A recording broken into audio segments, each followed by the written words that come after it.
Oke, Assalamualaikum warahmatullahi wabarakatuh. Sesuai dengan request salah satu teman Anda yang menanyakan apa itu prolexem, masih bingung ada istilah prolexem yang saya gunakan. Baik ya, saya terangkan. Kita akan berusaha memahami bagaimana prolexem itu. Yang pertama, ilmunya dinamakan leksikologi. Jadi prolexem ini artinya leksem, kita baca leksem dulu ya. Jadi ilmunya namanya leksikologi. Nah, leksem ini adalah satuan dasar leksikal. Jadi untuk membentuk kata itu menggunakan ilmu namanya leksikologi, tidak menggunakan morfologi. Nah, di sini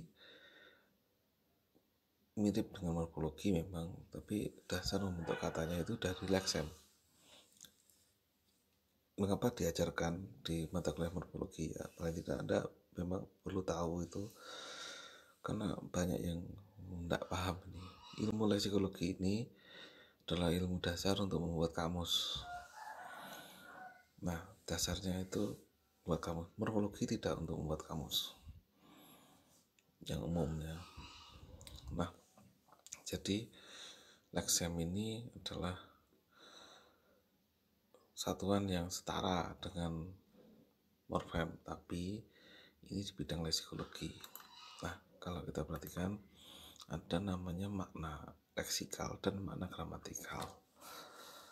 Makna leksikal itu makna yang dapat dibayangkan di luar bahasa, itu bisa dibayangkan. Jadi misalnya ini ada analoginya di bawah ya. Misalnya makna tidur, makan, saya, kamu, itu maknanya leksikal. Sedangkan makna gramatikal itu adalah makna yang hadir karena hubungannya dengan dalam struktur atau dengan bentuk lain. Itu namanya makna gramatikal. Gramatikal itu berarti kan grammar. Grammar itu berarti kan tata bahasa. Jadi disusun, ditata ya, disusun, ditata. Jadi ada bentuk-bentuk selain bentuk itu. Nah, makanya maknanya namanya makna gramatikal. Saya berikan analogi, misalnya begini. Ada orang yang namanya Budi dan Ani itu bergandengan. Nah, Budi ini adalah laki-laki, muda, tampan, dan sebagainya. Ani ini perempuan, muda, cantik, dan seterusnya. Nah, hubungan antara Budi dan Ani adalah hubungan pacaran. Jadi Budi dan Ani berpacaran. Makna leksikalnya adalah Budi, laki-laki tampan muda, ini leksikal. Sedangkan Ani ini juga leksikal. Tapi hubungan antara Budi dan Ani disebut dengan gramatikal. Anggap saja begitu. Jadi memang mengapa kok mereka bergandengan? Karena pacaran. Jadi hubungannya adalah hubungan pacaran.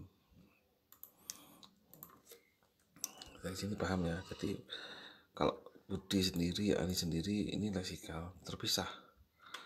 Sedangkan Budi dan Ani jadi satu. Itu hubungan di antara keduanya, itu bukan pacaran. Nanti seterusnya di mata kuliah linguistik lainnya yang dimaksud makna gramatikal berarti makna hubungan seperti ini. Ya udah ya. Nah, lantas apa bedanya leksem dengan morfem? Contohnya gini ya. Kalau kita perhatikan definisi leksem apa? Leksem adalah satuan abstrak yang leksikal. Jadi abstrak, seperti yang kita bahas di pertemuan pertama dulu, abstrak itu apa?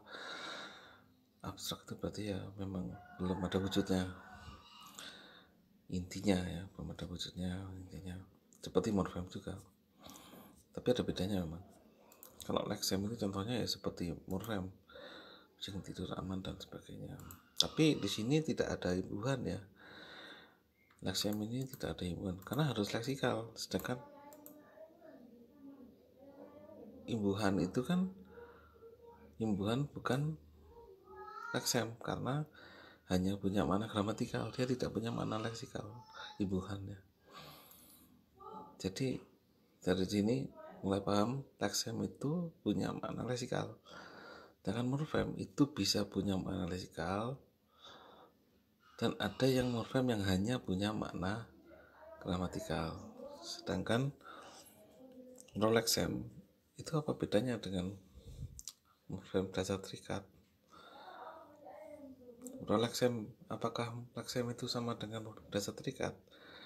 Tidak sama ya. Kalau prolexem itu di awal ya, mengawali pro itu di depan ya, misalnya catur, dasar, maha dan sebagainya.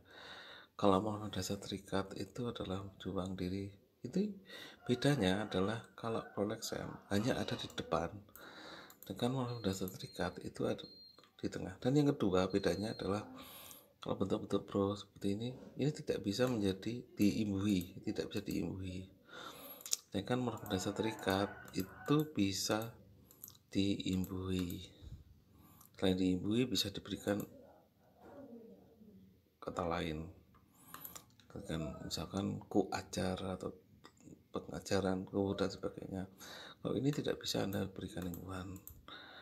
Dari perbedaan antara prolexem dan morfem dasar terikat ini kita bisa kemudian mereka-reka. Lantas prolexem itu apa?